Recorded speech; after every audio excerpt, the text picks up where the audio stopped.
নারীদের তৈরি হস্তশিল্প ও কুটির শিল্প বিপণনের যথাযথ ব্যবস্থা যদি করা যায়, তাহলে ক্ষুদ্র উদ্যোক্তারা খুবই উপকৃত হবে। এবং এই নারীদের তৈরি হস্তশিল্পদের নিয়ে যদি কোনো আহ, প্রদর্শনীর ব্যবস্থা করা যায় এবং ছোট ছোট মেলার ব্যবস্থা করা যায়, যদিও জেলা পর্যায়ে হয় মেলাগুলো, একদম তৃণমূল পর্যায়ের কথা বলছি, ইউনিয়ন ভিত্তিতে যদি আমরা এগুলো করতে পারি, আমার মনে হয় নারীরা অনেকটাই স্বনির্ভর হবে। এটাই হচ্ছে আমার প্রশ্ন, আমরা কি এটা করতে পারি? ধন্যবাদ সবাইকে। মাননীয় চেয়ারম্যান। ও আচ্ছা, আজকে যে কোনো কারণেই হোক লাইনগুলো ডিস্টার্ব করছে, আমি সেজন্য সঠিকভাবে শুনতে পাচ্ছি না। এই প্রশ্নটা কি আমাকে করা হয়েছে? জি। আচ্ছা, প্রশ্নটা আমি পুরোটা শুনতে পাইনি ইন্টারাপশনের জন্য লাইনের। আমি যতটুকু বুঝতে পেরেছি আমি সেটার ভিত্তিতে বলার চেষ্টা করছি। বোন, উপস্থিত মাগুরা, চুয়াডাঙ্গা এবং কুষ্টিয়ার উপস্থিত নেতৃবৃন্দ, আসসালামু আলাইকুম। যে বোন আমাদেরকে প্রশ্নটা করেছেন, আমি যতটুকু বুঝেছি যে বাংলাদেশে আমাদের বিভিন্ন রকম অনেক জিনিস আছে, আহ, কারুশিল্পের বলেন বা বিভিন্ন প্রোডাক্ট আছে যেগুলা আমাদের মা বোনেরা যেগুলো তৈরি করে থাকেন। দেখুন, আপনি নিজেই বলেছেন জেলা পর্যায়ে আছে। জেলা পর্যায়ের এই জিনিসটাকে, এই যে অনুষ্ঠানটি হয়, মেলাটি হয়, হ্যাঁ অবশ্যই এই জিনিসটা যাতে আরো সুন্দরভাবে করা সম্ভব হয়, আরো অর্গানাইজ ওয়েতে করা সম্ভব হয়, আরো বেশি সংখ্যক এই ধরনের মা বোনেরা যারা আছে এই ধরনের কাজের সাথে যুক্ত, তাদেরকে যাতে আরো বেশি সংখ্যক পার্টিসিপেট করানো যায়, সেটির উদ্যোগ আমাদের গ্রহণ করতে হবে। এখানে নিশ্চয়ই আপনার জানা আছে, ধারণা আছে যে বাংলাদেশে কয়েকটি প্রতিষ্ঠান আছে, কয়েকটি এনজিও প্রতিষ্ঠান আছে, যেমন আড়ং একটি বেশ অনেক পুরনো, এবং তারা এই ধরনের কাজগুলো করে থাকে। আমরা যেটা করতে পারি সেটা হচ্ছে যে এই ধরনের যে প্রতিষ্ঠানগুলো আছে, যে এনজিওগুলো আছে, যারা এই প্রোডাক্টগুলোকে নিয়ে আসে, ডিসপ্লে করে এবং এই প্রোডাক্টগুলোকে বিক্রি করার জন্য সহযোগিতা করে, এদেরকে আমরা আরো বেশি সংখ্যক সরকারের পক্ষ থেকে সহযোগিতা করতে পারি। আমরা পলিসিটাকে একটু ঢেলে সাজাতে পারি, এই প্রতিষ্ঠানগুলোকে সহযোগিতা করতে পারি। সরাসরি সরকারের পক্ষে তো আর ওভাবে করা সম্ভব না, কিন্তু যারা করে তাদেরকে সরকার সহযোগিতা করতে পারে। এবং নিশ্চয়ই এখনো প্রচলিত আছে আমাদের দেশে একটি শীতকাল আসলে মেলার প্রচলন ছিল। থানা পর্যায়ে হোক, গ্রামীণ সবকিছু নিয়ে, দেশীয় সবকিছু, শিল্প, খাবার, বিভিন্ন রকম প্রোডাক্ট নিয়ে মেলা হতো। আমরা উদ্যোগ গ্রহণ করতে পারি যাতে এই মেলাগুলো প্রতি বছর করা সম্ভব হয়। এবং এর মধ্যে আমি কয়েকটি জায়গায় বলেছি, আরেকটি বিষয় এখানে উল্লেখ করার মতন আছে, সেটি হচ্ছে যে বাংলাদেশের প্রতিটি জেলাতেই বিভিন্ন রকম কিছু কিছু বিষয় আছে, ঐতিহ্য আছে। এই বিষয়গুলোকে আমরা আস্তে আস্তে আস্তে আস্তে সহযোগিতা করতে পারি সরকারের পক্ষ থেকে। এই বিষয়গুলো শুধু দেশের সামনে না, একই সাথে এই বিষয়গুলোকে আমরা সহায়তা করে পৃথিবীর মানুষের সামনে আমরা উপস্থাপন করতে পারি। এটিতে যেমন একটি দেশের পরিচিতি বৃদ্ধি পাবে, একই সাথে এই শিল্পগুলোর সাথে যেই মানুষগুলো আছে, কিছু হলেও তাদের আয় রুজি কিছুটা হলেও বৃদ্ধি পাবে। এভাবে আমরা পুরো বিষয়টাকে দেখতে পারি। ধন্যবাদ। ধন্যবাদ মাননীয় চেয়ারম্যান। এখন প্রশ্ন করবেন রইফুন নাহার রিনা, সভাপতি, জাতীয়তাবাদী মহিলা দল, চুয়াডাঙ্গা জেলা। আসসালামু আলাইকুম। আসসালামু আলাইকুম। জি, আসসালামু আমাদের আলাইকুম। চেয়ারম্যান তারেক রহমানকে আমার প্রশ্ন, বর্তমানে কৃষিক্ষেত্রে নারীরা অগ্রণী ভূমিকা পালন করছে, অনেক নারী উদ্যোক্তা আছে এর মধ্যে, কিন্তু দেখা যাচ্ছে কৃষি ঋণ পেতে এদের অনেক ভোগান্তি হতে হচ্ছে। এর ব্যবস্থা কি আমরা, সরকার আসলে, বিএনপি সরকার আসলে কি সুরাহা করবে, এটা একটু জানতে চাচ্ছি। আমাদের একটি, ধন্যবাদ আপনার প্রশ্নের জন্য বোন। আমাদের একটি পরিকল্পনা আছে, আপনি বোধহয় এর ভেতরেই শুনেছেন। আমরা দুটো কার্ড ইন্ট্রোডিউস করতে চাচ্ছি। একটি হচ্ছে ফ্যামিলি কার্ড এবং একটি হচ্ছে ফার্মার্স কার্ড। ফ্যামিলি কার্ডের বিষয়টি আসলে আমি তুলে ধরবো, এটির সংক্ষেপে এটি বলতে আমরা কি বোঝাচ্ছি। ফার্মার্স কার্ড যেটি থাকবে, সেটি আমরা বাংলাদেশে মোটামুটিভাবে সরকারের কৃষক, কোন ধরনের, কয় ধরনের কৃষক আছে, এটার একটা ক্যাটাগরি আছে। প্রান্তিক কৃষক, ক্ষুদ্র কৃষক, মাঝারি কৃষক, এভাবে ক্যাটাগরি আছে। এবং এখানে জমির পরিমাণও কম বেশি একটা ধারণা দেওয়া আছে যে কি পরিমাণ জমি হলে কোন ক্যাটাগরির কৃষক হবে। আপনি আপনি বসুন, আপনি বসুন, আমি বলছি। এবং একই সাথে আপনি যদি দেখেন, আমরা যতটুকু জানি, ইনফরমেশন যতটুকু আছে আমাদের কাছে, যে এই ধরনের নারী কৃষক যারা আছেন, খুব যে অনেক বড় জমি তাদের আছে তা না। 1.5 বিঘা 2 বিঘা, আমি বিঘা হিসেবে জানি। আহ, বিঘাটা সব জায়গায় প্রযোজ্য না, বাংলাদেশের বিভিন্ন জায়গায় বিভিন্নভাবে বলা হয়, তো আমি বিঘাটার হিসাবেই বলি। 2 বিঘা 5 বিঘা এই ধরনের, 1 বিঘা 1.5 বিঘা এই ধরনের সাধারণত তাদের জমি হয়ে থাকে। তো আমরা যে ফার্মার্স কার্ডটা দিব, এটা আমরা নারী এবং পুরুষ নির্বিশেষে সবাইকে আমরা দিব। এই ধরনের ছোট ছোট কৃষক যারা আছে তাদের কাছেই মূলত আমরা এটা দেবো, তাদেরকে একটা সাপোর্ট দেওয়ার আমরা চেষ্টা করব প্রতি ক্রপ সিজনে। আহ, এবং এখান থেকে আমরা নারী কৃষক যারা আছেন তাদেরকে আমরা আলাদা করে নিতে পারি। নারীদের ক্ষেত্রে কৃষক তো কৃষকই, সেটি নারী হোক পুরুষ হোক।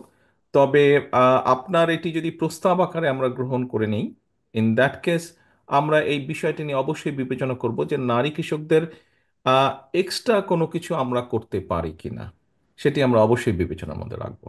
ধন্যবাদ। ধন্যবাদ মাননীয় চেয়ারম্যান। প্রশ্ন করবেন কুষ্টিয়া জেলা। কোথায় প্রশ্ন করেন? আমি প্রশ্ন করার আহ্বান জানাচ্ছি খন্দকার আব্দুল মজিদ, ডেপুটি রেজিস্ট্রার, কুষ্টিয়া বিশ্ববিদ্যালয়।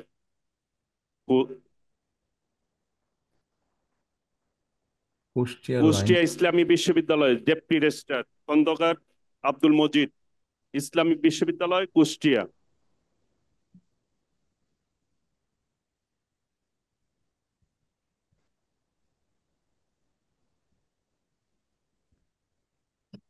হ্যালো। হ্যালো, আসসালামু আলাইকুম। আমার পরিচয়, আমি খন্দকার আব্দুল মজিদ, ডেপুটি রেজিস্ট্রার, ইসলামী বিশ্ববিদ্যালয়, কুষ্টিয়া।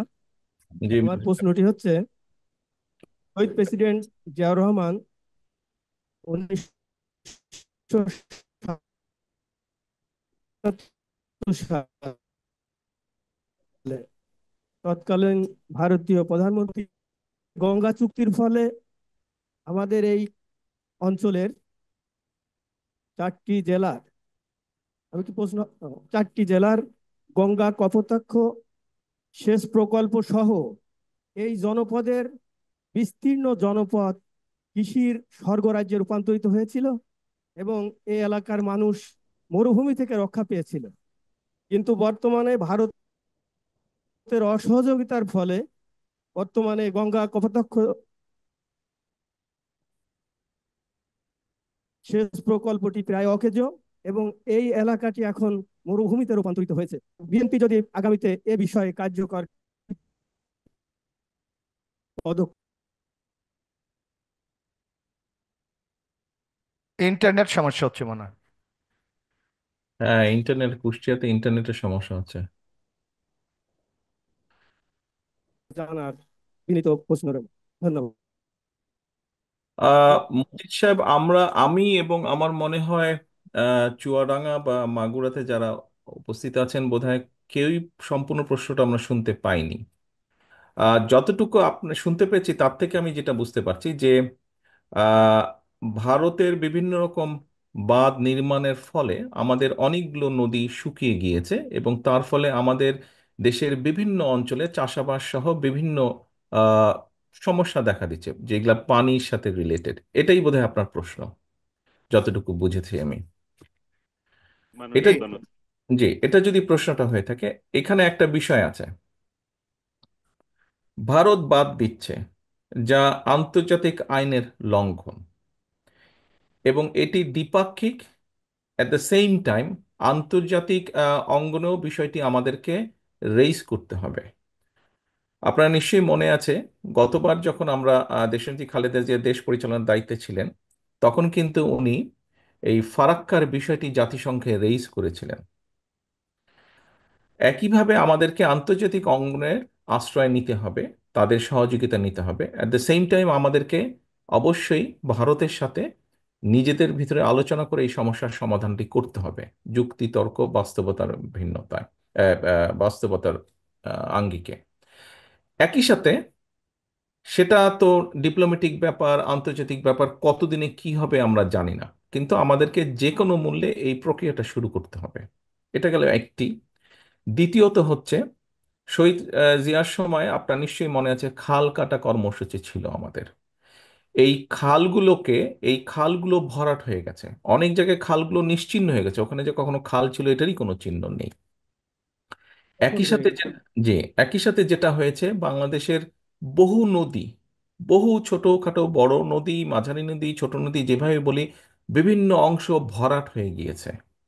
কিছু কিছু জায়গায় এই বিগত পলাতক স্বৈরাচারের সময় নদী খনন হতো, বাস এটা কেন হতো আপনিও জানেন, আমরা জানি, আমরা সবাই জানি, তাদের লোকজনকে পয়সা দেওয়ার জন্য হতো। প্রপারলি যেটা করা উচিত সেটা হতো না। আমাদেরকে এই দুটো আমাদেরকে আমাদের নিজস্ব ব্যবস্থা নিতে হবে। আমরা আন্তর্জাতিক অঙ্গনে যেটা ডিপ্লোমেসি, যেটা পারস্পরিক ডিপ্লোমেসি, সেটার মধ্যে দিয়ে তো আমাদের কাজ করতে হবে, কিন্তু অ্যাট দ্য সেম টাইম আমাদেরকে আমাদের খালগুলোকে আবার রিভাইভ করতে হবে, খালগুলোকে কাটতে হবে, যাতে আমরা পানি, যখন বাড়তি পানি আসবে সেটাকে ধরে রাখতে পারি, শুকনো মৌসুমে যাতে সেটাকে কাজে লাগাতে পারি। নদীগুলোকে আমাদের কাটতে হবে, যাতে করে যখন বর্ষা সিজনে বেশি অতিরিক্ত পানি এসে সেই পানিগুলোকে যাতে আমরা নদীতে দিতে পারি। এবং খুলনা অঞ্চলে ওইদিকে আরেকটি সমস্যা আছে, যেহেতু নদীতে পানির প্রেশার কমে গিয়েছে, ফলে সমুদ্রের নোনা পানি কিন্তু আবার ভিতরে ঢুকে আসছে। কাজেই সেই জন্য নদীগুলোতে আমাদের পানি রাখার ব্যবস্থা করতে হবে, সো দ্যাট নদীর পানির প্রেশার যদি থাকে, নদীতে যদি বেশি পরিমাণ পানি থাকে, প্রেশার যদি বেশি থাকে নদীতে পানির, তখন কিন্তু নোনা পানিটা আবার ঢুকতে তখন কিছুটা হলেও বাধাগ্রস্ত হবে, বাধা পাবে। তো পুরো সামগ্রিক বিষয়টাকে এভাবে আমাদের চিন্তা করতে হবে। আমি কি আপনাকে বোঝাতে সক্ষম হয়েছি? জি, ধন্যবাদ ধন্যবাদ। প্রিয় নেতা আপনি। ধন্যবাদ, বসুন। ধন্যবাদ মাননীয় প্রধান হ্যাঁ, অতিথি। আমরা এই পর্যায়ে আমাদের আমাদের ন্যায্য অধিকার আমরা ছেড়ে দিব না, আমাদের ন্যায্য অধিকার আমরা ছাড়বো না, এ ব্যাপারে আমাদেরকে দৃঢ় থাকতে হবে। Yes, ধন্যবাদ। ধন্যবাদ। ধন্যবাদ মাননীয় প্রধান অতিথি। এই পর্যায়ে প্রশ্ন করার আহ্বান জানাচ্ছি মোহাম্মদ রফিকুল ইসলাম, আহ্বায়ক মিরপুর উপজেলা স্বেচ্ছাসেবক দল। মোহাম্মদ রফিকুল ইসলাম। বিসমিল্লাহির রহমানির রহিম। আমার প্রশ্ন, আমাদের এই কুষ্টিয়া জেলা বিভিন্ন ভাবে, আমাদের এই কুষ্টিয়া জেলাকে বাংলাদেশের প্রত্যেকটা জেলায় সাংস্কৃতিক জেলা হিসাবে স্বীকৃতি দান করেছে। আমি এই জেলাতে বিশ্বকবি রবীন্দ্রনাথ ঠাকুর, ফকির লালন শাহ, মীর মোশাররফ হোসেনের জন্মস্থান। আমাদের এই কুষ্টিয়া জেলার সাংস্কৃতিক আহ, এলাকা এবং পর্যটক এলাকা হিসাবে আহ, স্বীকৃতি এবং সম্ভাবনাময় হিসাবে গঠন করবেন কিনা আমার জানতে ইচ্ছে হচ্ছে। সালাম আচ্ছা, আলাইকুম। ধন্যবাদ রফিকুল ইসলাম। আহ, আপনি কুষ্টিয়ার ক্ষেত্রে কৃষি এবং পর্যটনের যে বিষয়টি বললেন, এটি শুধু কুষ্টিয়ার ক্ষেত্রে না, এটা বাংলাদেশের প্রত্যেকটি জেলা যদি আমরা বিবেচনা করি, প্রত্যেক জায়গায় তার নিজস্ব কিছু কৃষ্টি কালচার আছে। অ্যাট দ্য সেম টাইম প্রত্যেক জায়গায় পর্যটন সংক্রান্ত বিষয় কিছু না কিছু আছে। আমাদেরকে নজর দিতে হবে, বিষয়গুলোকে নজর দিতে হবে, বের করে নিয়ে আসতে হবে বিষয়গুলোকে।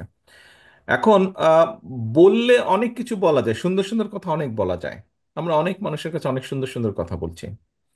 আহ, আমি বলতে পারি সরকার গঠন করলে আমরা এই করব, সেই করব, এই করব, এই করবো, অনেক কিছু বলা যায়। আমি একটা ছোট্ট ঘটনা আপনাদের সকলের সামনে তুলে ধরতে চাই। এখন ঘটনাটা দিয়ে আহ, আপনি যদি কমিটমেন্টের বিষয়টি বুঝতে পারেন, খুব ভালো। যদি বুঝতে না পারেন সেটা আমাদের জন্য একটু পেইনফুল। কারণ ঘটনাটা কি, আপনাদের সকলের সামনে আমি ঘটনাটা তুলে ধরছি। ঘটনাটা বেশি দিন আগের না, আহ, 1 মাস আগের ঘটনা। 16ই ডিসেম্বর। 16ই ডিসেম্বরে আপনারা দেখেছেন সবার আগে বাংলাদেশ নামে একটি কনসার্ট হয়েছে ঢাকায়। নিশ্চয়ই আপনারা অনলাইনে দেখেছেন, অথবা ফিজিক্যালিও কেউ কেউ দেখেছেন, হয়তো টিভিতেও দেখেছেন। এই সবার আগে বাংলাদেশ কনসার্টটা কেন বা কিভাবে হয়েছিল? দেখুন, আহ স্বৈরাচার, এই যে পলাতক যে স্বৈরাচার পালিয়ে যে গিয়েছে, আমরা গত 15 বছরে দেখলাম যে কিছু হলেই ওদের এই পার্শ্ববর্তী দেশ থেকে শিল্পী আসে, আমাদের শিল্পীদের কোনো খবর টবর নাই।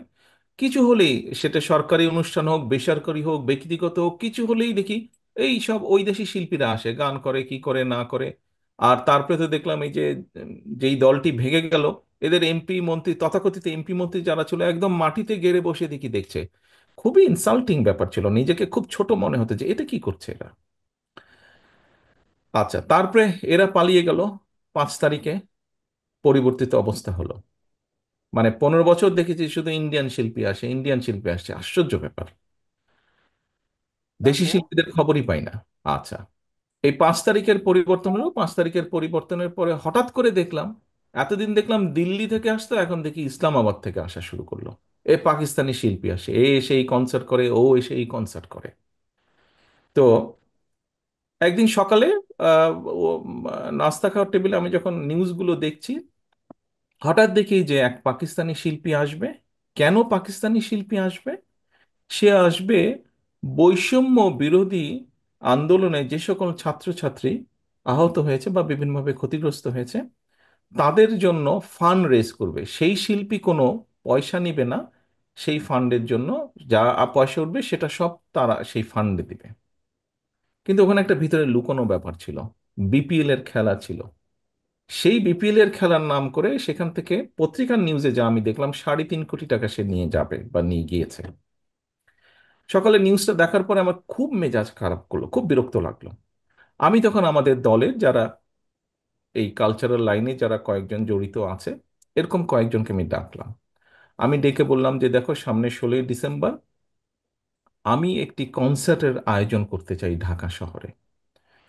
তো কিন্তু ওই কনসার্টের বৈশিষ্ট্য হতে হবে সব বাংলাদেশি শিল্পী থাকবে, এবং শুধু বাংলাদেশি শিল্পী। নর্মালি কনসার্ট বলতে আমরা বুঝি যে সাধারণত ব্যান্ড সঙ্গীত যারা হয় তাদেরটাই, তাদের অনুষ্ঠানকে আমরা কনসার্ট বলি। আমরা বললাম যে না, এখানে শুধু ব্যান্ড সঙ্গীত থাকবে না, আমাদের বিভিন্ন ধরনের বাউল থাকবে, আমাদের পল্লীগীতি থাকবে, আমাদের আধুনিক গান থাকবে। অর্থাৎ আমাদের দেশে কম বেশি যারা শিল্পী, বিভিন্ন ধরনের, সব ধরনের শিল্পী থাকবে। বিকাল থেকে অনুষ্ঠান শুরু হবে। কোথায় করবে, কোথায় করবে আলোচনা করে তখন আমিই বললাম যে কেন আমরা মানিক মিয়ার সামনে করলে সমস্যা কি হয়? আমাদের তো বিজয় দিবস। তো মানিক মিয়ার সামনে যদি বড় রাস্তাটা করি, মানুষজন আসবে, ও গান শুনবে ওই দিন, এবং এটার সাথে একটা সামঞ্জস্যপূর্ণ থাকবে। আলহামদুলিল্লাহ, আমরা অনুষ্ঠানটি আয়োজন করেছিলাম, এবং আলহামদুলিল্লাহ এখন পর্যন্ত কনসার্ট বলতে যা বোঝায়, বাংলাদেশের সবচেয়ে বৃহৎ কনসার্ট হয়েছে এটা। সবচেয়ে বৃহৎ কনসার্ট অনুষ্ঠান করতে পেরেছি আমরা। এবং আমাদের সবচেয়ে বড় সার্থকতা, বাংলাদেশি বাংলাদেশি এবং বাংলাদেশের প্রায় বলা যায় নাম করা যত শিল্পী আছেন, সবাই সেদিন ওখানে পারফর্ম করেছিলেন। তো এই ঘটনাটা আপনাকে আপনাদের সকলের সামনে আমি এই জন্য তুলে ধরলাম। আমাদের রফিকুল ইসলাম যেটা বলেছেন, আমি ওনার উত্তর হয়তো কথা প্রসঙ্গে অনেক কিছু বলতে পারতাম যে এই করব, এই করব, এই করব, বাট কিছু হলেও, ছোট হলেও, সেটি পর্যটন বলেন, কৃষ্টি কালচার বলেন, আমরা করেছি, অন্তত করার উদ্যোগ নিয়েছি, চেষ্টা করেছি আমরা। আপনার দল চেষ্টা করেছে, আপনার দল উদ্যোগ নিয়েছে দেশের কৃষ্টি কালচারকে তুলে ধরার জন্য। আপনি রফিকুল ইসলাম সন্তুষ্ট হয়েছেন উত্তরে? ধন্যবাদ দাদা। ধন্যবাদ, বসেন। আসসালামু আলাইকুম। ধন্যবাদ মাননীয় মাননীয়। চেয়ারম্যান, মাগুরা থেকে বলছি ম্যাডাম। এ পর্যায়ে প্রশ্ন করার জন্য অনুরোধ করছি খন্দকার খলিলুর রহমান, সাবেক 1 নং যুগ্ম আহ্বায়ক, শ্রীপুর উপজেলা বিএনপি। শ্রীপুর উপজেলা বিএনপি, মাইক।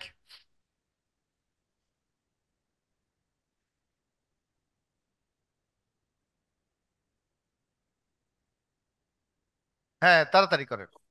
বিসমিল্লাহির রহমানির রহিম।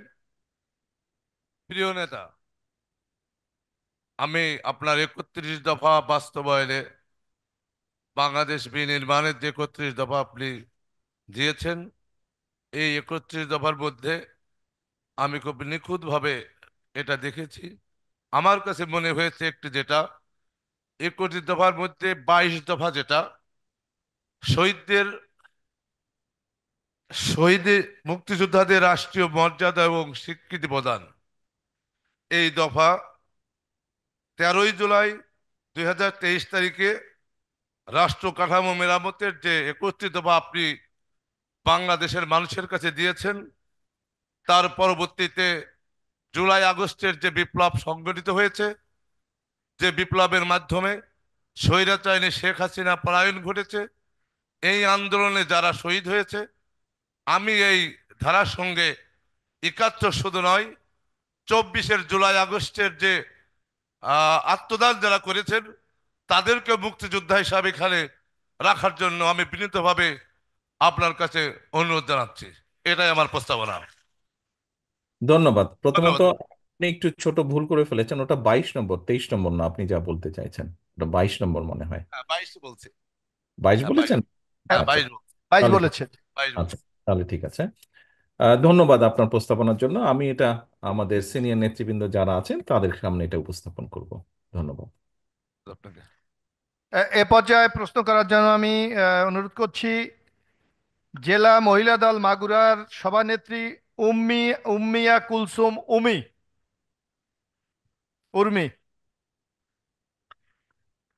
প্রিয় নেতা, আমি প্রশ্ন করছি যে আপনার মাধ্যমে আগামী সংসদ নির্বাচনে মহিলা আসন বাড়ানো যায় কিনা, এবং মূল দলে যে আমাদের 33% মহিলা ছিল সেটা আজও আমাদের বাস্তবায়ন হয়নি। আমরা এবাদী আশা কিনা যে আগামীতে ইনশাল্লাহ আরো ব্যাপকভাবে মহিলা ওইখানে অংশগ্রহণ করতে পারবে।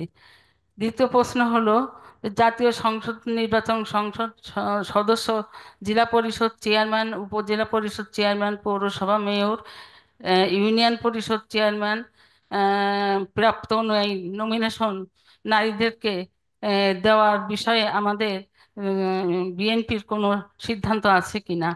নারী নেতৃত্বে সংগঠিত এবং শক্তিশালী করার জন্য এটা আমাদের প্রয়োজন আছে কিনা? ধন্যবাদ আপনাকে, ধন্যবাদ।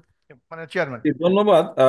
বোন, আপনি যদি খেয়াল করে দেখেন, আপনাকে দেখে আমি যতটুকু বুঝতে পারছি আপনি এই দলের সাথে বহু বছর যাবত জড়িত আছেন। আহ,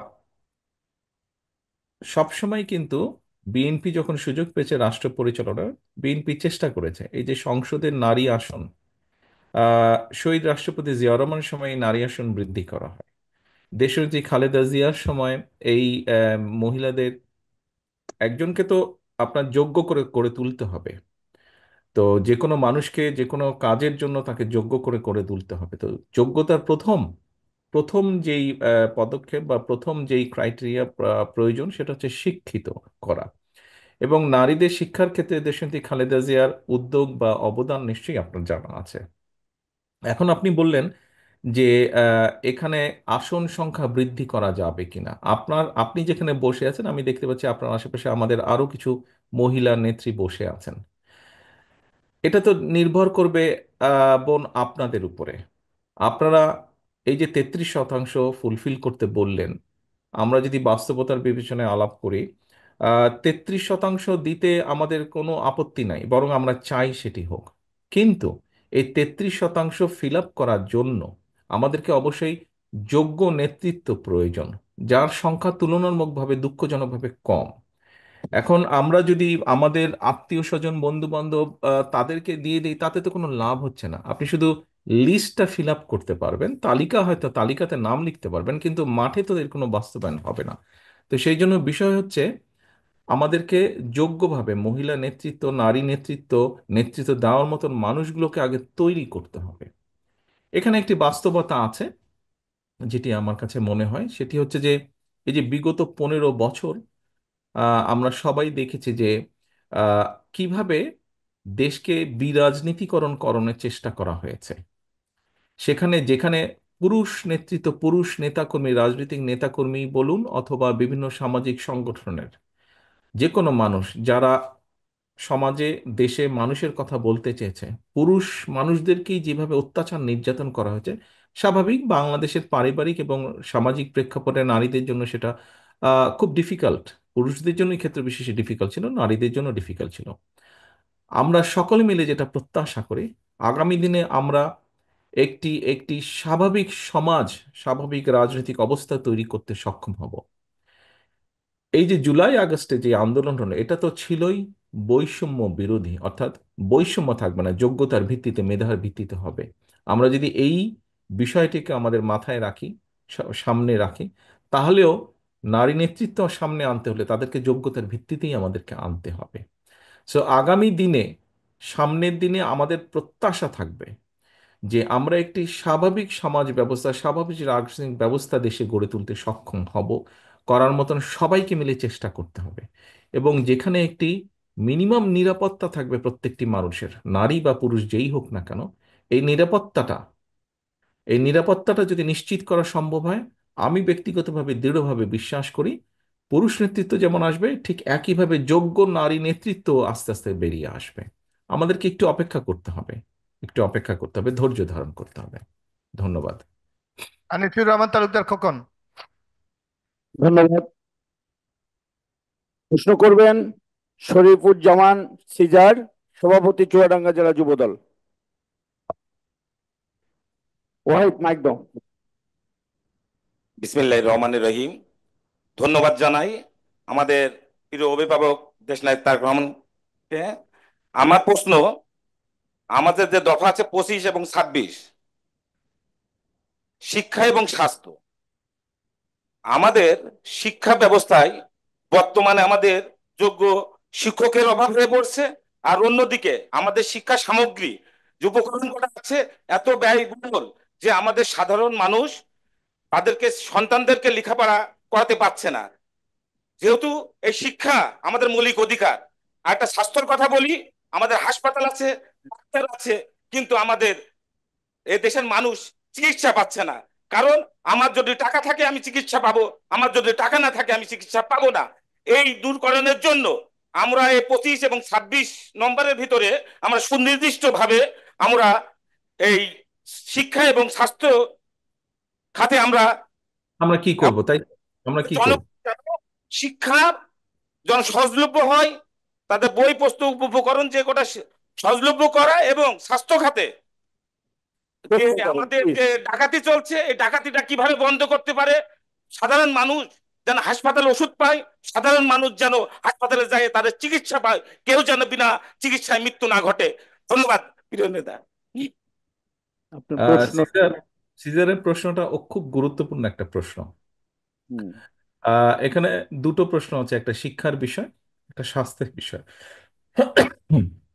আহ, একটা মানুষ, একজন শিশু, এবং সে যখন আস্তে আস্তে বড় হবে, সে যদি প্রপার বেসিক এডুকেশনটা ঠিকভাবে পায় এবং অ্যাট দ্য সেম টাইম একই সময় সে যদি সুস্বাস্থ্যের অধিকারী হয়, তাহলে একজন মানুষের, একটা উদাহরণ দিচ্ছি, বাট আমরা সামগ্রিকভাবে একটি জেনারেশনের কথা বলছি, সামগ্রিকভাবে একটি জেনারেশন যে আজকে শিশু, প্রাইমারিতে পড়ে, তাকে যদি আমরা বেসিক শিক্ষাটা ভালোভাবে দিতে পারি, বেসিক এডুকেশনটা, আর অ্যাট দ্য সেম টাইম তাকে যদি আমরা মোটামুটিভাবে আহ, সুস্বাস্থ্যে থাকতে পারে এরকম নিশ্চিত করতে পারি, আমরা আজ না, কাল না, পরশু না, বাট 12 থেকে 15 বছরের মধ্যে একটি সুস্থ এবং শিক্ষিত জাতি পাবো, যেটা পরবর্তীতে আমাদেরকে একটি একটি একটি অত্যন্ত শক্তিশালী জাতি এবং দেশ গঠনে সহযোগিতা করবে। এখন এটা কিভাবে সম্ভব, সিজার?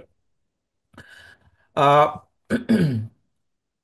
আমার ব্যক্তিগতভাবে যদি আপনি মনে করেন, আমি যেটা দেখেছি, আমার কাছে যেটা মনে হয়েছে, এবং এখানে উপস্থিত মনে হয় কম বেশি সবাই এগ্রি করবেন, যারা পালিয়ে গেছে 5 তারিখে, এদের 15 বছরের শাসন আমলে আমার কাছে মনে হয়েছে ইচ্ছাকৃতভাবে আমাদের স্বাস্থ্য ব্যবস্থাটাকে ধ্বংস করে দেওয়া হয়েছে। কারণ তারা নিজেরাই স্বীকার করেছে, নিজেদের মুখেই স্বীকার করেছে যে তাদের সবকিছু কোথায়, কোন দেশে। আমরা দেখেছি যে যারা দেশের মধ্যে, যে সকল মানুষ অর্থনৈতিকভাবে, যে সকল পরিবার যতটুকু এফোর্ড করতে পারে, আমরা দেখেছি তারা ইন্ডিয়াতে চলে যেত, অথবা যারা বেটার এফোর্ড করতে পারে তারা অন্য দেশেও যেত। প্রচুর মানুষ, বছরে কয়েক বিলিয়ন ডলার চলে যেত আমাদের এই চিকিৎসা বাবদ। মানুষজন দেশে চিকিৎসা পাচ্ছে না সঠিকভাবে, চলে যাচ্ছে পার্শ্ববর্তী দেশে। আহ দেখুন, আমরা বাস্তবতার নিরিখে যদি চিন্তা করি, বাংলাদেশের জনসংখ্যা আমার কাছে মনে হয় 20 কোটি, 20 কোটির কম কোনোভাবেই না। 20 কোটির প্রতিটা মানুষকে আপনার চিকিৎসা দিতে হবে, এটাও কথাটা সঠিক। তবে বাস্তবতা এটাও, 20 কোটি মানুষকে আপনি যদি চিকিৎসা, ওষুধপত্র সবকিছু দেন, এটা একটা অসম্ভব ব্যয়বহুল ব্যাপার।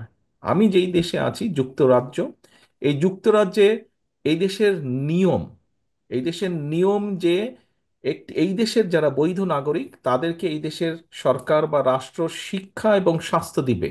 কারো যদি বাইপাস অপারেশন লাগে সেটিও সরকার ব্যয় বহন করবে, এবং তাদের সন্তানদের ক্লাস 12 পর্যন্ত শিক্ষা ফ্রি।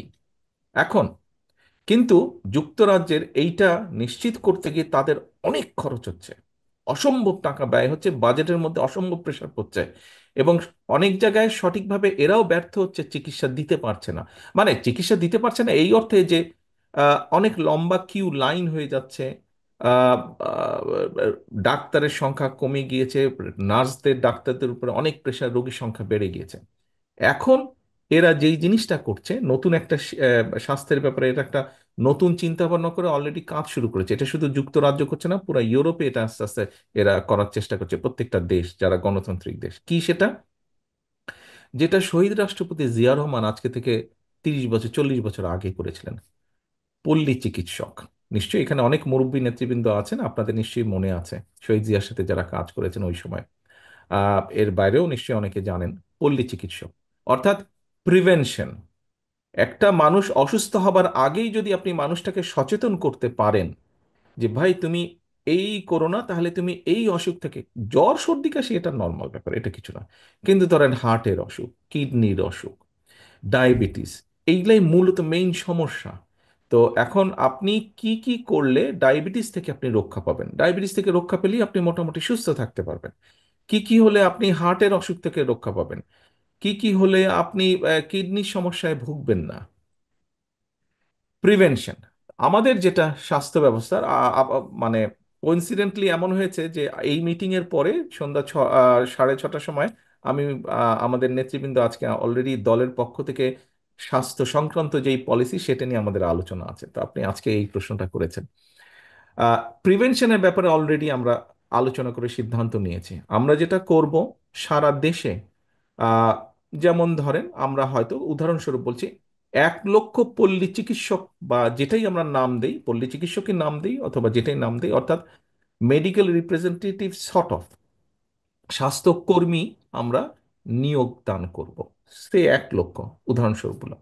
এই মানুষগুলোকে আমরা ট্রেনিং দিব, গ্রামে গ্রামে তারা থাকবে। এবং এই 1 লক্ষের মধ্যে এখানে নারী ক্ষমতায়নের প্রশ্ন করেছেন আমাদের দুই একজন নেত্রী। আপনাদের সামনে একটা তখন আমি বলতে ভুলে গেছি, এখন সিজারের কথা বলছি। আমরা যদি 1 লক্ষ স্বাস্থ্যকর্মী নিয়োগ দেই, এর মধ্যে আমরা আমাদের পরিকল্পনা আছে 70,000ই হবে নারী স্বাস্থ্যকর্মী। নারী স্বাস্থ্যকর্মী হওয়ার একটি কারণ হচ্ছে যে নারীরা ঘরের ভিতরে ঢুকতে পারে, মা বোনদের সাথে কথা বলতে পারে, গৃহিণীদের সাথে কথা বলতে পারে। আপনি কি খাবেন না খাবেন আপনি কিন্তু জানেন না, হয় আপনার স্ত্রী অথবা আপনার মা সিজার বাড়ি ফিরে গিয়ে রাত্রে কি খাবেন, কি খাবেন না খাবেন আপনার মা বা বোন আপনার ঠিক করবে, বা স্ত্রী ঠিক করবে আপনার।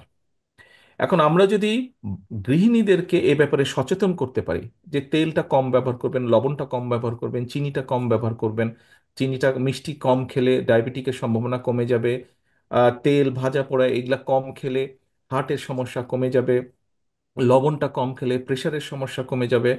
এইভাবে যদি আমরা সচেতন করতে পারি, তাহলে আমরা যদি সামগ্রিকভাবে দেশে কম মানুষ অসুস্থ হয়, তাহলে যেই মানুষগুলো অসুস্থ হবে তখন তাদেরকে আমরা বেটার সার্ভিস দিতে পারবো, তুলনামূলক বেটার সার্ভিস দেওয়া সম্ভব হবে। সো এটি হচ্ছে আমাদের মূল পরিকল্পনা।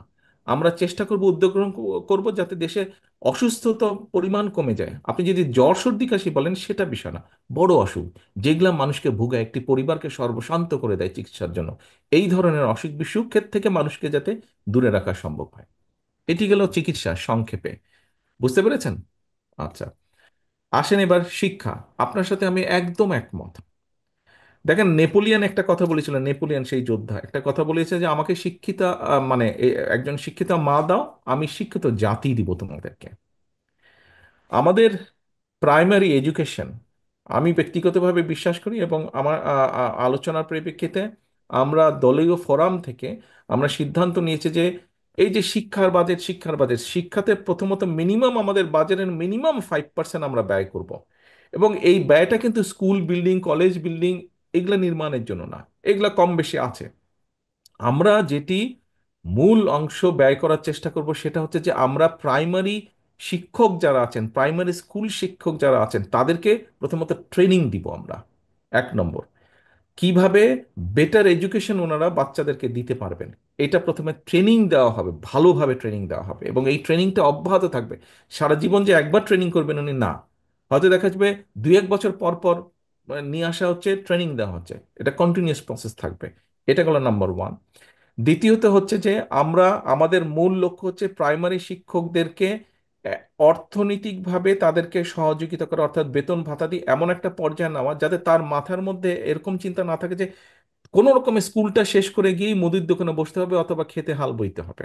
এই টেনশনটা যাতে না থাকে, অথবা দোকানে বাজারে গিয়ে একটা কিছু ছোটখাটো আরেকটা চাকরি করতে হবে, এই টেনশন যাতে তার মাথায় না থাকে। সে যাতে সম্পূর্ণভাবে, তাকে ওই সাপোর্টটা আমরা রাষ্ট্রের পক্ষ থেকে দেওয়ার চেষ্টা করব, যাতে সে তার পুরা মনটা দিয়ে সে বাচ্চাদেরকে সুষ্ঠু এডুকেশনটা দিতে পারে। আরেকটা জিনিস আমাদেরকে পরিকল্পনা আছে নিশ্চিত করা, সেটি হচ্ছে যে দেখুন, কাউকে আমি আঘাত করে কথাটা বলছি না, কেউ দয়া করে ভিন্ন আঘাত হিসেবে নেবেন না। আমাদের দেশে একটা প্র্যাকটিস আছে, এ বেকার ছেলে আছে, স্টুডেন্ট ভালো না, এ প্রাইমারি স্কুলে দিয়ে দাও, এরকম একটা টেন্ডেন্সি আছে দেশ গ্রামে। চাকরি বাকরি পাচ্ছে না, এ হেডমাস্টার সাহেবের সাথে কথা বলো তো, একটু এই প্রাইমারি স্কুলে দিয়ে দাও, বেকার হয়ে গেছে, চাকরি বাকরি পাচ্ছে না, এই সে ভালো স্টুডেন্ট না, ভালো চাকরি পাবে কোত্থেকে, প্রাইমারি স্কুলে। এই এই এই চিন্তাধারার টোটাল পরিবর্তন করতে হবে। গ্রামের সমাজের যেই ছাত্রটা মেধাবী, যেই ছাত্রীটা মেধাবী, তাদেরকে আমরা চেষ্টা করব এই প্রফেশনে নিয়ে আসার জন্য, প্রাইমারি স্কুলের টিচার হওয়ার জন্য।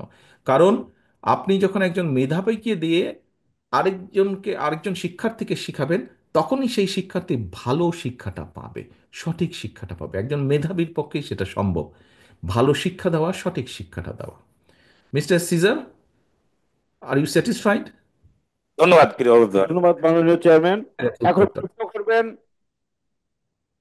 আব্দুল আওয়াল, যুগ্ম সম্পাদক, মেহেরপুর জেলা বিএনপি, সদ্য বিলুপ্ত কমিটি। ধন্যবাদ। ধন্যবাদ আমাদের প্রিয় নেতা, ভারপ্রাপ্ত চেয়ারম্যান, বিএনপির ভারপ্রাপ্ত চেয়ারম্যান জনাব তারেক রহমান সাহেবকে, এবং অভিনন্দন জানাচ্ছি মেহেরপুর জেলার বিএনপির একেবারে ক্লিন ইমেজের মানুষ দিয়ে আহ্বায়ক কমিটি করার জন্য। আমার প্রশ্ন দুটো এই 31 দফা নিয়ে। রাষ্ট্র কাঠামো মেরামতের জন্য যে 31 দফা, এটা আমাদের জাতির মুক্তির সনদ। আমাদের পলিসি হচ্ছে, নেতা, আমাদের পলিসি সকলে একটা প্রশ্ন করবেন, আপনি দুইটা করছেন, আপনি তো ভাই পলিসির বাইরে চলে যাচ্ছেন, আপনি তো বৈষম্য আচরণ করছেন, বৈষম্যমূলক আচরণ সবার সাথে। তাহলে একটাই করি।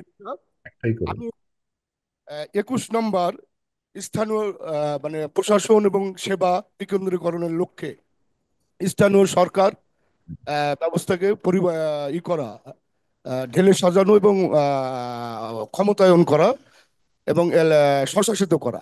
আমি দীর্ঘদিন 2003 সাল থেকে 2016 একাধারে ইউনিয়ন পরিষদের চেয়ারম্যান ছিলাম।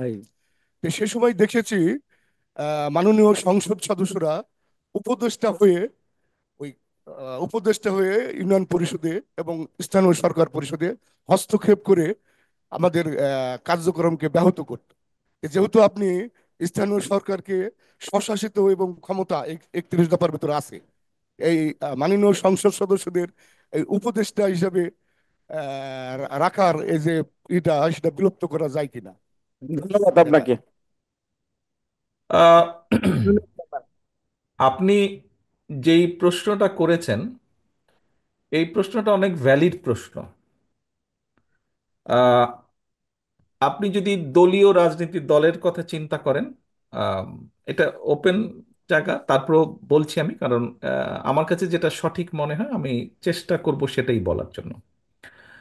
আপনি দলের কথা যদি চিন্তা করেন, দলীয় রাজনীতির কথা যদি চিন্তা করেন, তাহলে যেমন আছে তেমনই রেখে দিতে হবে। আর আর আপনি যদি মানুষকে, মানুষের উপকারের কথা চিন্তা করেন, দেশের কথা চিন্তা করেন, তাহলে আপনি যা চাইছেন মনে হয় সেটাই করা ঠিক হবে। ধন্যবাদ নেতা। ধন্যবাদ মাননীয় চেয়ারম্যান। প্রশ্ন করবেন কুষ্টিয়া জেলা, টুকু ভাই। আমি প্রশ্ন করার আহ্বান জানাচ্ছি খন্দকার তসলিম উদ্দিন নিশাত, সদস্য সচিব, কুষ্টিয়া জেলা ছাত্রদল। বিসমিল্লাহির রহমানির রহিম। ধন্যবাদ শ্রদ্ধেয় টুকু ভাইকে। ভারপ্রাপ্ত চেয়ারম্যান মহোদয়, আসসালামু আলাইকুম। ওয়ালাইকুম সালাম। ভারপ্রাপ্ত চেয়ারম্যান মহোদয়, মহোদয় আমার প্রশ্ন বলার হচ্ছে দরকার নেই। 31 দফা রাষ্ট্র কাঠামো মেরামতের যে 31 দফা, এই 31 দফার 16 নম্বর অনুচ্ছেদ এবং 24, যেটা কিছুক্ষণ আগেই চুয়াডাঙ্গা থেকে সিজার ভাই প্রশ্নটা অলরেডি করে ফেলেছে, তারপর আমি একটু স্পর্শ করে যেতে চাই প্রশ্নটাতে।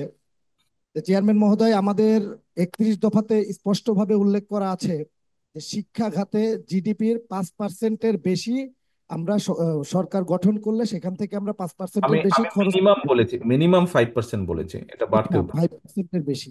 জি, আমি একটা জিনিস দৃষ্টি দৃষ্টি আকর্ষণ করতে চাই চেয়ারম্যান মহোদয়। আমাদের দারিদ্রশীল একটি দেশ, উন্নয়নশীল একটি দেশ। এই দেশে আমরা মফস্বল শহর এবং জেলা শহরে একটু দেখলেই দেখতে পারি বাংলাদেশের শিশু শ্রমের হার অনেক বেশি। আমরা চায়ের দোকান বলেন বা ওয়েল্ডিং এর যে মিস্ত্রির দোকান বলেন, অনেক পরিশ্রমী এবং ভারী কাজ আমাদের বাংলাদেশের শিশুদের দিয়ে করানো হয়। বাংলাদেশের শিশু শ্রমের কারণে আমাদের শিক্ষার হার অনেক অঞ্চলে কমে যাচ্ছে। আমি মনে করি আমরা যদি কখনো সরকার গঠন করতে পারি বা আমরা আল্লাহর রহমতে ক্ষমতায় আপনার কি যেতে পারলে। সন্দেহ হচ্ছে আপনার কি সন্দেহ হচ্ছে আমরা পারবো না? না, অবশ্যই পারবো, 100% পারবো, কোনো ইনশাল্লাহ। সন্দেহ নেই। জি। তো এই যে শিশু শ্রমটা আছে, আমার মনে হয় চেয়ারম্যান মহোদয় আমাদের এই আপনার প্রাথমিক যে শিক্ষা এবং হাই স্কুলের যে শিক্ষাটা, এখানে জিডিপির বেশি অংশ যদি আমরা প্রাথমিক এবং হাই স্কুলে শিক্ষার্থীদেরকে বিনামূল্যে বই বিতরণ অথবা শিক্ষার ব্যবস্থা করে দিতে পারি বেতন বাদে, তাহলে মনে হয় আমাদের বাংলাদেশের শিশু শ্রমটা কমতে পারে এবং শিক্ষার প্রতি এই সাধারণ শিক্ষার্থীদের আরো শিক্ষার প্রতি আকর্ষণ বেশি বৃদ্ধি পাবে। এবং আমার আরেকটি প্রশ্ন, যে আমাদের একটা প্রশ্ন, বাংলাদেশ। দয়া করে একটা করবেন, দয়া করে একটা করুন। আরো অনেক জি নেতা জি কর্মী জি যারা প্রশ্ন করবে, একটা করুন। আপনার এই জি একটাকে যদি ধরেন এই প্রশ্ন, তাহলে আপনি একটু বসেন, আমি বলি আমার যে চিন্তাটা আপনার সাথে আমি শেয়ার করি। আমার কাছে মনে হয় আপনি যে বললেন যে এই যে শিশু শ্রম, এই বিষয়টা থেকে যদি শিশুদেরকে বের করে নিয়ে আসতে হয়, তাহলে আপনার প্রস্তাবনা হচ্ছে যে বাজেটের বেশি ওখানে দেওয়া এবং তাদেরকে বই খাতা এগুলো দেওয়া, এটাই তো? জি, চেয়ারম্যান মহোদয়। আচ্ছা, আমি আপনার সাথে একমত না বিষয়টাতে।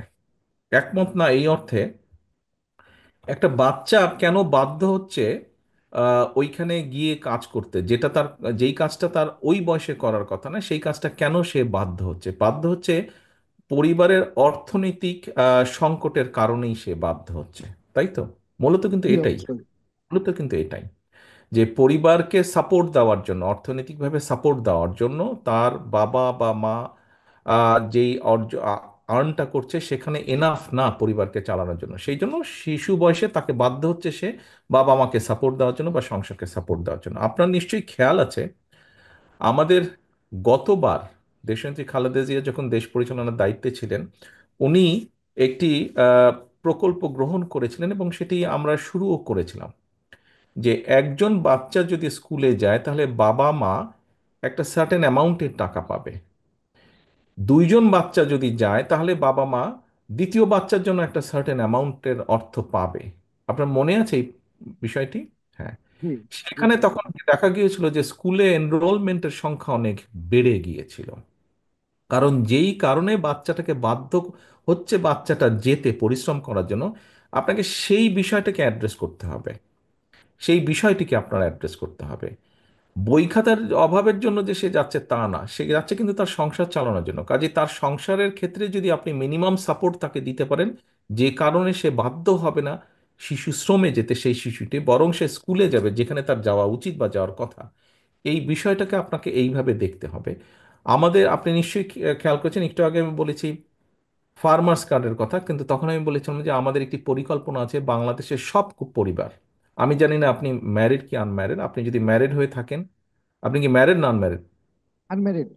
ওকে, সেক্ষেত্রে ছাত্র আমরা যে, দলের রানিং সদস্য সচিব স্যার। হ্যাঁ, ছাত্র দলের রানিং সদস্য সচিব, কুষ্টিয়া জেলা ছাত্র দল। কিন্তু আপনি ম্যারিড, হাউ আনফরচুনেট। এনিওয়ে, তো এখন বিষয়টি হচ্ছে যে আপনার স্ত্রীও ওই কার্ডটি পাবে, ফ্যামিলি কার্ড। এখানে উপস্থিত যারা আছেন কম বেশি সবার স্ত্রী পাবে, ইভেন আমার স্ত্রীও পাবে ফ্যামিলি কার্ড। এই ফ্যামিলি কার্ডটা আমরা দিতে চাইছি, আহ, করতে চাইছি বাংলাদেশের সব পরিবারগুলোকে। মূল লক্ষ্য বা উদ্দেশ্য হচ্ছে যে বিশেষ করে গ্রামীণ যে মানুষগুলো আছে, সেই মানুষগুলোকে যারা একটু অসচ্ছল, মাঝারি অসচ্ছল, বিভিন্নভাবে অসচ্ছল, তাদেরকে মূলত সাপোর্ট দেওয়ার জন্য। কিন্তু আমরা বিভিন্ন জায়গায় খেয়াল করে দেখেছি বিভিন্ন সময় যে আমরা যখন ক্যাটাগরি করে, বিভিন্ন রকম ক্রাইটেরিয়া ক্যাটাগরি করে আমরা বিভিন্ন সহযোগিতা দেওয়ার চেষ্টা করি, সেখানে বিভিন্ন রকম কারাপশন হয়। তো বিভিন্ন, এক্সকিউজ মি, বিভিন্ন আহ, ব্যক্তিবর্গ আমাদেরকে অ্যাডভাইস করেছেন যে আমরা যদি এটাকে জেনারেল রাখি সেক্ষেত্রে কারাপশনের পসিবিলিটি অনেক কমে আসবে। জেনারেল মানে সবাই পাবে জিনিসটি, দল মত নির্বিশেষে সবাই পাবে। কিন্তু এটা হবে শুধু মহিলাদের নামে। তো এখন আমরা কেন দিচ্ছি এই মহিলা ফ্যামিলি কার্ডটা? এই ফ্যামিলি কার্ডটা দেওয়ার উদ্দেশ্য হচ্ছে আপনার হয়তো 10 কেজি চাল লাগে মাসে পরিবারে, কিন্তু আমরা 10 কেজি চাল তো আর সবাইকে দেওয়া সম্ভব না। একটা সার্টেন অ্যামাউন্ট আমরা দেবো, মিনিমাম একটা সাপোর্ট আমরা সরকার রাষ্ট্রের পক্ষ থেকে দেওয়ার চেষ্টা করব প্রত্যেকটি পরিবারকে বাংলাদেশে। তাতে যেটা হবে, আপনি যেই পরিবারগুলোর কথা বললেন যাদের শিশুরা বাধ্য হচ্ছে শিশু শ্রমে যেতে, এই পরিবারগুলোকে যখন আপনি 20 বা 30 বা 40% একটা সহযোগিতা দিবেন তার মাসিক যে চাহিদা, সেখানে খাবার দাবার সবকিছু মাসিক তখন হবে কি সেই পরিমাণ টাকাটা কিছুটা হলেও তার হাতে সেভিংস হবে। সেই অর্থটা যেটা আপনি স্টেট থেকে দিচ্ছেন সেইটার জন্য সে যেই অর্থটা ব্যয় করতো সেটা কিছুটা হলেও তার জন্য সেভিংস হবে। এবং সেটা দিয়ে তখন আস্তে আস্তে আস্তে আস্তে তার পারিবারিক অর্থনৈতিক যে মেরুদণ্ড সেটা ধীরে ধীরে ধীরে ধীরে স্ট্রং হবে। 2-4 বছরে হয়তো আমরা এটার তেমন রেজাল্ট পাবো না, বাট 5-7 বছর পরে গিয়ে মোটামুটিভাবে এই পরিবারগুলো আমরা মনে করি, আমাদের মনে করার কারণ আছে যথেষ্ট, যে একটা মোটামুটিভাবে একটা অর্থনৈতিক ভিত্তির উপরে দাঁড়াতে পারবে, যেখানে তারা তখন নিজেরাই স্বাধীনভাবে অনেক পরিবারের স্বার্থে পরিবারের ভালোর জন্য অনেক পদক্ষেপ তারা গ্রহণ করতে পারবে। এটা হচ্ছে লং টার্ম একটি বিষয়। আপনি কি বুঝতে পেরেছেন আমি কি কি বলেছি? জি বুঝেছি। জি ধন্যবাদ। বসেন। ধন্যবাদ। আসসালামু আমি আলাইকুম। প্রশ্ন করার আহ্বান জানাচ্ছি সুরাইয়া আক্তার কাজল, সিনিয়র যুগ্ম আহ্বায়ক, জাতীয়তাবাদী কৃষক দল, দৌলতপুর শাখা, কুষ্টিয়া। মেহেদী হাসান সাগরের সহধর্মিণী, শহীদ মেহেদী হাসান সাগরের সহধর্মিণী। বিসমিল্লাহির রহমানির রহিম। 28শে অক্টোবর কেন্দ্র করে আমার স্বামী পুলিশি নির্যাতনে শহীদ হয়েছেন। আমি এই রাজনীতিতে জড়িত হয়েছি। আমি চাই আমার আমার 3টা মেয়ে আছে। আমার তো ধরেন করার মতো কোনো ক্ষমতা নেই, কিন্তু আমি এই রাজনীতির মধ্যে জড়িত হয়েছি। আপনার কাছে আমি সেটা আবেদন করছি, সেই সাহায্য চাই। নারী খ নারী ক্ষমতায়নে বিশ্বাস করি। নারী হয়েও নারী নির্যাতিত করতে, রাজনীতি করতে বাধা ও সম্মুখীন হচ্ছি। সেক্ষেত্রে আমি কি করতে পারি? আমার এলাকায় আমি কৃষক দলের সাধারণ সিনিয়র যুগ্ম আহ্বায়ক, দৌলতপুর শাখা। আমি সেখানে আমি লোকজনের কাছে যাই, কিন্তু কিছু লোকজন আমাকে বাধা দেয় এই রাজনীতি করার জন্য, বিএনপির নেতা কর্মীরাই। সেখানে আমি পাইনি। বোন, ধন্যবাদ আপনার প্রশ্নের জন্য। আহ, আপনার যেই অভিযোগটি বা আপনার যেই সমস্যাটি একজন নারী হিসাবে, এটি শুধু আপনার একার সমস্যা না, এটি সামগ্রিকভাবে আহ, বাংলাদেশ সহ পৃথিবীর বহু দেশে আছে। এই সমস্যাটার সমাধান শুধু আপনারটা হয়তো আমরা করে দিতে পারবো, কিন্তু তাতে সামগ্রিক সমস্যার সমাধান হবে না। সামগ্রিক সমস্যার সমাধান যদি আমরা করতে চাই, তাহলে আপনার যেই দাবিটি এটিকে রাজনৈতিকভাবে সমাধান না করে বরঞ্চ এটিকে যদি আমরা সামাজিকভাবে সমাধান করতে পারি, অর্থাৎ এটিকে সামাজিক সচেতনতা তৈরি করতে হবে সামগ্রিকভাবে, যেটি আমি বুঝি বা আমি মনে করি। সামাজিকভাবে যদি আমরা সচেতনতা তৈরি করতে পারি, তাহলেই একমাত্র সম্ভব এই সমস্যা থেকে অনেকাংশে বেরিয়ে আসা। আর আপনার নিজস্ব ব্যক্তিগত যেটা সমস্যা, সেটা আমি আমার নেতৃবৃন্দের সাথে কথা বলবো, ওখানে যারা আছেন। নিশ্চয়ই কতটুকু পারবো জানি না, তবে নিশ্চয়ই আপনাকে সহযোগিতা করা কিছু না কিছু সম্ভব হবে। ধন্যবাদ। ধন্যবাদ। মাগুরা। এবার আমি বিনীত অনুরোধ জানাচ্ছি প্রশ্ন করার জন্য মোহাম্মদ তানবীর রহমান উজ্জ্বল, প্রভাষক, মাগুরা আদর্শ কলেজ।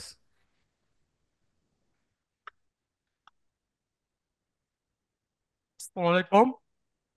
আপনার প্রতি কৃতজ্ঞতা প্রকাশ করছি কথা বলার সুযোগ দেওয়ার জন্য। আমার প্রশ্ন হচ্ছে 6 নং দফা নিয়ে, যেটা আমরা হচ্ছে এক কেন্দ্রিক রাষ্ট্র, এক কেন্দ্রিক সরকার এবং এক কেন্দ্রিক এক কক্ষবিশিষ্ট আইনসভা। আপনার প্রস্তাবনায় দ্বিকক্ষবিশিষ্ট আইনসভার কথা বলা হয়েছে। এটা ক্ষমতা ভারসাম্য রক্ষার জন্য একটা ভালো পদক্ষেপ।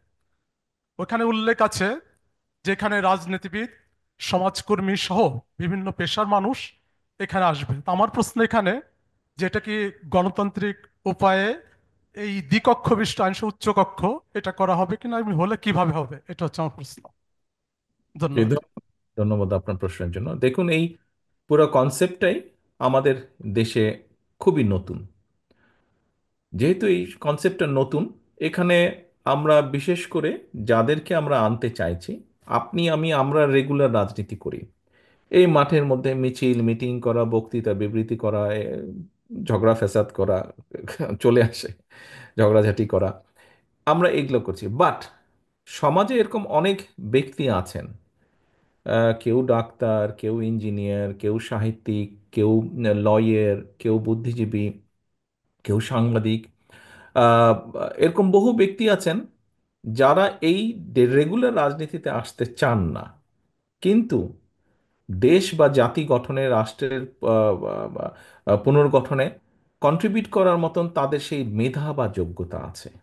আমাদের মূল লক্ষ্য বা উদ্দেশ্য হচ্ছে, দেখুন, আমি আপনি আমরা রাজনীতিবিদ, রাজনীতিবিদ হিসেবে সবসময় আমরা একটু আমাদের স্বার্থটাই দেখব। এটা পৃথিবীর সব জায়গায় হয়ে থাকে। কিন্তু ব্যক্তিগতভাবে আমি মনে করি আমাদের কোনো একটা কেউ থাকা উচিত, কিছু থাকা উচিত যেটা রাজনীতিবিদদেরকেও ব্যালেন্স করবে। রাজনীতিবিদরা সব বললেই যে সবকিছু হয়ে যাবে, নট দ্যাট। একটা একটা সেকশন থাকা উচিত যেটা আমাদের রাজনীতিবিদদের বক্তব্য, কথাবার্তা, চিন্তাধারাকেও ব্যালেন্স করবে, অন্য অন্য আরো চিন্তাধারা আসবে, এবং সেইটাকে সামনে রেখেই এই উচ্চকক্ষের ধারণাটাকে নিয়ে আসা হয়েছে। এখন আপনার মূল প্রশ্ন বোধহয় খুব সম্ভব, এটা কিভাবে সিলেকশন হবে। আহ, আমি মনে করি এইখানে যেই সকল ব্যক্তিকে আমরা ইনক্লুড করতে চাইছি, সেই সকল ব্যক্তিবর্গ যাদেরকে আমরা উচ্চকক্ষে যে ধরনের মানুষগুলোকে আনতে চাইছি, সেই মানুষগুলোকে, এবং একই সাথে আমরা সকলে মিলে যারা 31 দফা উপস্থাপন করেছি জাতির সামনে, আমরা সকলে মিলে আলোচনার ভিত্তিতেই এই এই কাজটি আমরা করতে পারবো, বা এই কাজটি করা উচিত হবে। কারণ ওনারা যদি আপনার আমার মতন রেগুলার রাজনীতির মাধ্যমেই যদি ওখানে আসেন, তাহলে বোধহয় ওই ওই যেই যেই ডিফারেন্সটা আমরা রাখতে চাইছি, যে কারণে রাখতে চাইছি, মনে হয় সেটা খুব সফল হবে না। সো সিলেকশন বা ইলেকশন যেটাই হোক না কেন, কি পদ্ধতি হলে ভালো হবে, এইটি সামনে আমরা আলোচনা করে ডিসাইড করব। ধন্যবাদ। এ পর্যায়ে আমি প্রশ্ন করার জন্য আহ্বান জানাচ্ছি আহসান হাবিব কিশোর, যুগ্ম আহ্বায়ক, মাগুরা জেলা বিএনপি।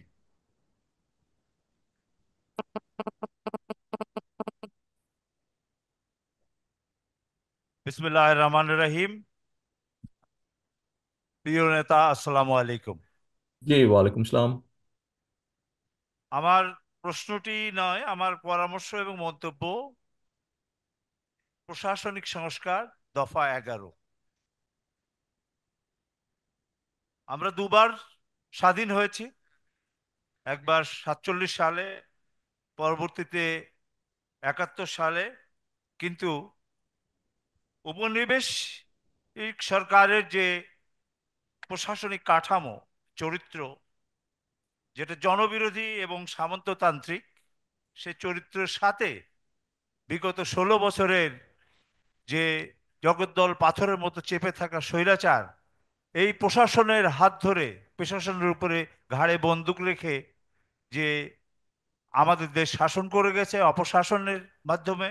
আপনি সরাসরি প্রশ্নতে যান, কারণ আমাদের সময় কম। জি, তো তাতে এই প্রশাসনের ঔদ্ধত্য আগের যে সামন্ততান্ত্রিক ফিউডালিস্টিক যে চরিত্র, তার থেকে আরো উদ্ধত পর্যায়ে চলে গেছে, যেটা একটি আধুনিক গণতান্ত্রিক জাতীয় রাষ্ট্রের জন্য অন্তরায়। রাজনৈতিক সরকারের জনঘনিষ্ঠ কর্মসূচি বাস্তবায়নে প্রশাসন, জনপ্রতিনিধি এবং রাজনৈতিক কর্মীদের মধ্যে একটা সুসম্পর্ক থাকা প্রয়োজন, যার জন্য সেবামূলক প্রশাসন অত্যন্ত প্রয়োজন। পক্ষান্তরে প্রশ্নটা করেন আপনি, প্রশ্নটা প্লিজ, প্রশ্নটা করেন প্লিজ। রাজনৈতিক নেতাদের, আমাদের ভিতরে দুঃখজনক হলো সত্য, রাজনৈতিক নেতাদের, কর্মীদের এই প্রশাসনকে তুষ্ট করবার জন্য এক ধরনের সাবসার্ভিয়েন্ট, একটা অধীনস্থদের মতন একটা আচরণ এই প্রশাসনকে আরো বেশি উদ্ধত করে তোলে এই প্রশ্নে আমাদের দলের মর্যাদাও ক্ষুণ্ণ হয়। তো এক্ষেত্রে আপনার পরিকল্পনাটি আমি জানবার জন্য আগ্রহী। ধন্যবাদ। দেখুন, আমি তো সুপারম্যান না রে ভাই, আমি আপনার মতনই একজন মানুষ। সব ব্যাপারে আমার সব চিন্তা থাকবে, সব ব্যাপারে আমি সব একদম বলে দিতে পারবো, it's impossible, humanly not possible. So এটা আপনি বলতে পারেন আমাদের চিন্তা ভাবনা বা ধারণা, আমার না, আমাদের যারা 31 দফা উপস্থাপন করেছেন সকলের মিলিত চিন্তা ভাবনা। এর মধ্যে রাজনৈতিক দল বা সমাজের অন্যান্য জ্ঞানীগুণী ব্যক্তিও আছেন। তবে আপনি যেহেতু আমার বলেছেন, আমি মনে করি যে দেশে আমরা যেটি বলছি যে নির্বাচন হতে হবে।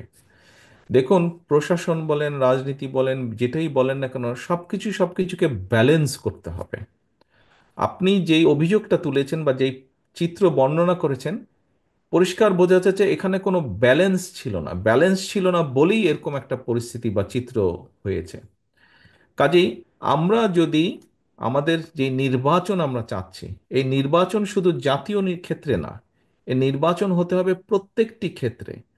সেটি ইউনিয়ন পরিষদ হোক, সেটি উপজেলা হোক, সেটি পৌরসভা হোক, সেটি কোনো ট্রেড বডি হোক, অর্থাৎ যেখানে যেখানে নির্বাচনের বিধান আছে, প্রভিশন আছে, প্রত্যেকটা জায়গায় নির্বাচন। নির্বাচন হলেই কিন্তু একটা জবাবদিহিতা তৈরি হয়, আস্তে আস্তে ধীরে ধীরে একটি জবাবদিহিতা তৈরি হয়। আহ, আপনি খুব সম্ভব ডিপ্লোম্যাটিক লাইনে ছিলেন, সেক্ষেত্রে আপনার, আমার যতটুকু ধারণা আছে, আপনার বিভিন্ন দেশে যাওয়ার সুযোগ হয়েছে বা বিভিন্ন দেশের প্রশাসন বা সবকিছু দেখার কম বেশি একটা সুযোগ হয়েছে। আপনি দেখেছেন অবশ্যই যেসব দেশে গণতান্ত্রিক অবস্থা বিরাজ করছে, পরিবেশ বিরাজ করছে, সেখানে কিন্তু সবকিছুর মধ্যে একটা চেক অ্যান্ড ব্যালেন্স থাকে। কেউ কাউকে তুষ্ট করে ফেলতেও পারে না, চাইলেও করতে পারে না, করেও কোনো লাভ হয় না। সেটা পলিসির ভিতর দিয়েই চলতে হয় সবকিছু। কাজেই ঘুরে ফিরে ওই এক জায়গায় আমরা যতই আইন কানুন করি, যতই পলিসি করি, যাই করি না কেন, এই সব কিছুর ইফেক্ট, পজিটিভ ইফেক্ট আমরা তখনই করতে পারবো যখন সমাজে একটা ব্যালেন্স থাকবে, সমাজে যখন একটা জবাবদিহিতা থাকবে। এবং এই জবাবদিহিতা সমাজের সব ক্ষেত্রেই ধীরে ধীরে তৈরি করা সম্ভব হবে। আমরা যদি যে কোনো মূল্যে, যে কোনো মূল্যে যদি আমরা নির্বাচন, অর্থাৎ যেই নির্বাচনের ক্ষেত্রে যারাই ভোটাররা সিদ্ধান্ত গ্রহণ করবে এন্ড অফ দি ডে, আমরা যদি এই সিস্টেমটাকে নিশ্চিত করতে পারি, ধরে রাখতে পারি, ইনশাল্লাহ আপনি যেরকম আশা করছেন একটা ওই রকম ধরনের প্রশাসনের ক্ষেত্রেও আমরা আস্তে আস্তে সেই পরিবেশ গড়ে তুলতে সক্ষম হব। ধন্যবাদ। মাননীয় চেয়ারম্যান, আমাদের আজকে 4টি জেলা, সুতরাং আমাদের সভাপতির একজন বক্তব্য বেশি, যার কারণে আমাদের ইচ্ছা থাকা সত্ত্বেও আমরা প্রশ্ন উত্তর পর্ব এখানেই শেষ করতে বাধ্য হচ্ছি। এখন আমি মেহেরপুর জেলার সভাপতিকে বক্তব্য দেওয়ার জন্য আনোয়ার হোসেন